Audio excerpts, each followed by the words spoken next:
नमस्कार, आप देख रहे हैं रियल टुडे। देश दुनिया की बड़ी खबरों में आपका स्वागत है। मैं चित्रा। आज के मुख्य समाचारों में बात करेंगे, लेकिन मुख्य समाचार की ओर बढ़ने से पहले एक नजर सुर्खियों पर। रायबरेली में नाक का सवाल बनी विरासत की लड़ाई, न राहुल के लिए एक तरफा न दिनेश के लिए आसान। 5 चरण की तपिश का केंद्र बना लखनऊ, आज आएंगे खड़गे। 16 मई को केजरीवाल और मोदी होंगे शहर में। एक ही सीट से 3 बार लड़ने वाले मोदी तीसरे प्रधानमंत्री, इस बार जीत का रिकॉर्ड बनाने की उम्मीद। अमेरिका ने ड्रैगन को दिया बड़ा झटका, चीन के उत्पादों पर भारी आयात शुल्क लगाने का ऐलान। पीएम मोदी 3 करोड़ की संपत्ति के मालिक, ना कोई बकाया ना कोई मुकदमा, हाथ में है इतना कैश। ये तो थी सुर्खी। आप चलते हैं बड़ी खबरों की ओर। देश की सबसे हॉट सीट में शामिल रायबरेली कांग्रेस और भाजपा के लिए नाक का सवाल बन गई है। इसका अंदाजा इसी से लगाया जा सकता है कि दोनों पक्षों के दिग्गज नेता लगातार वहां डेरा डाले हैं। सीट की अहमियत इसी से समझी जा सकती है कि 2 दिन पहले रायबरेली पहुंचे गृह मंत्री अमित शाह ने जनसभा में कहा, यदि एक सीट जीतकर 400 पार का मतलब पूरा हो जाए तो वह करना चाहिए या नहीं। भीड़ से उत्साहजनक प्रतिक्रिया मिलने पर उन्होंने कहा, रायबरेली में कमल खिला तो 400 पार अपने आप हो जाएगा। कांग्रेस ने इस अहम सीट पर अपने कद्दावर नेता राहुल गांधी को उतारा है। ऐसे में पूरी कांग्रेस पार्टी गढ़ बचाने में जुटी है। इंडिया गठबंधन के नेताओं ने प्रदेश में 5वें चरण के मतदान से पहले पूरी ताकत लगा दी है। गठबंधन के नेताओं के कई कार्यक्रम प्रस्तावित हैं। 15 मई को सुबह 10:30 बजे लखनऊ के गोमती नगर स्थित ताज होटल में इंडिया गठबंधन की प्रेस वार्ता होगी। इसी कांग्रेस के राष्ट्रीय अध्यक्ष मल्लिकार्जुन खड़गे और सपा अध्यक्ष अखिलेश यादव संयुक्त रूप से संबोधित करेंगे। प्रेस वार्ता के बाद खड़गे अमेठी व रायबरेली में जनसभाओं को भी संबोधित करेंगे, जबकि 17 मई को कांग्रेस के पूर्व अध्यक्ष राहुल गांधी व सपा अध्यक्ष अखिलेश यादव की अमेठी व रायबरेली में संयुक्त सभा भी प्रस्तावित है। प्रधानमंत्री नरेंद्र मोदी ने मंगलवार को वाराणसी संसदीय सीट से तीसरी बार नामांकन कर स्वतंत्र भारत के पहले पीएम पंडित जवाहरलाल नेहरू और भारत रत्न पंडित अटल बिहारी वाजपेयी की बराबरी कर ली है। दोनों पूर्व प्रधानमंत्री अपने अपने क्षेत्र से चुनाव लड़कर भारी मतों से जीते थे। अब मोदी ने बतौर पीएम तीसरी बार एक ही लोकसभा सीट से चुनावी मैदान में उतरकर बराबरी की है।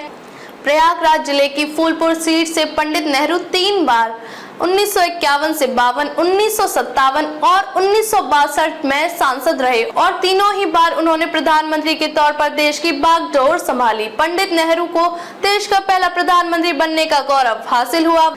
वैसे तो भारत रत्न पंडित अटल बिहारी वाजपेयी 5 बार लखनऊ से सांसद रहे हैं, लेकिन लगातार 1996, 1998 और 1999 में सांसद बनने के बाद उन्हें प्रधानमंत्री पद पर रहने का गौरव हासिल हुआ।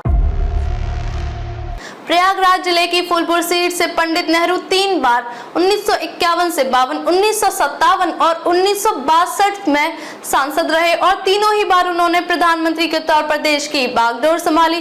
पंडित नेहरू को देश का पहला प्रधानमंत्री बनने का गौरव हासिल हुआ।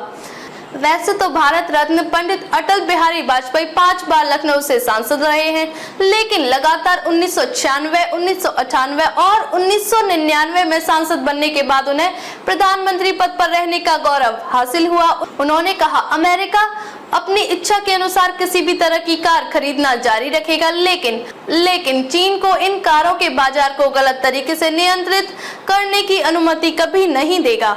बाइडेन ने कहा, मैं चीन के साथ निष्पक्ष प्रतिस्पर्धा चाहता हूं, संघर्ष नहीं। हम किसी और देश की तुलना में चीन के खिलाफ 21वीं सदी की आर्थिक प्रतिस्पर्धा को जीतने में मजबूत स्थिति में हैं, क्योंकि हम अमेरिका में निवेश कर रहे हैं। प्रधानमंत्री नरेंद्र मोदी 3 करोड़ 2,06,889 रुपए की चल संपत्ति के मालिक हैं। उनके हाथ में 52,990 रुपए हैं। बीते 5 साल में प्रधानमंत्री ने 84,40,870 रुपए का इनाम टैक्स रिटर्न दाखिल किया है। प्रधानमंत्री ने न कोई लोन ले रखा है और न इन पर किसी का बकाया है। उनके खिलाफ एक भी आपराधिक मुकदमा नहीं है। अहमदाबाद के सोमेश्वर टेनमेंट्स रानीप के मूल निवासी 73 वर्षीय प्रधानमंत्री मोदी ने 1983 में गुजरात यूनिवर्सिटी से मास्टर ऑफ आर्ट्स की परीक्षा उत्तीर्ण की थी। प्रधानमंत्री की आय का जरिया पीएमओ से मिलने वाला वेतन और बैंक से मिलने वाला ब्याज है। SBI के गांधीनगर स्थित शाखा में उनके खाते में 73,304 रुपए और वाराणसी स्थित खाते में 7,000 रुपए हैं। स्टेट बैंक ऑफ इंडिया में उनके नाम से 2,85,60,338 रुपए की FD है। प्रधानमंत्री के पास 9,12,398 रुपए का नेशनल सेविंग सर्टिफिकेट है। इसके अलावा उनके पास 45 ग्राम सोने की 4 अंगूठी हैं, जिनकी कीमत 2,67,750 रुपए है। वर्ष 2023 से 24 में TDS रिटर्न से 3,33,169 रुपए मिले। प्रधानमंत्री के पास कृषि योग्य या आवासीय जमीन नहीं है, उनके पास अपना रिहायशी मकान नहीं है और एक भी निजी वाहन नहीं है। कैसे लगे समाचार कमेंट करके जरूर बताएं। वीडियो पसंद आया हो तो लाइक कीजिए। देश और दुनिया की बड़ी खबर के साथ अपडेट रहने के लिए चैनल को सब्सक्राइब करें। खबरों में अब तक के लिए बस इतना ही। फिर होगी आपसे मुलाकात कुछ ऐसी ही खबरों के साथ। तब तक के लिए नमस्कार और देखते रहिए रियल टुडे।